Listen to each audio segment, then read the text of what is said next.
Chicken Salad Chick, a fast casual chain specializing in a variety of chicken salad flavors, garners generally positive feedback for its good quality but receives mixed opinions regarding its price and service.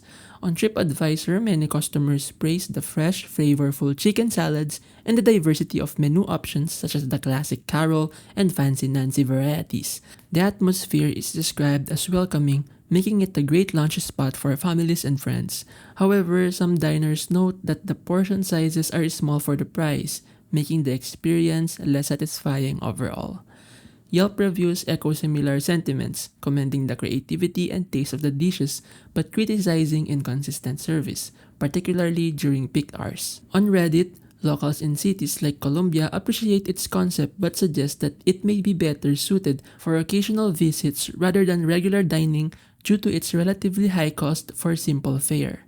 Ultimately, while Chicken Salad Chick excels in its niche with flavorful offerings, potential customers should weigh its pricing and service inconsistencies before visiting.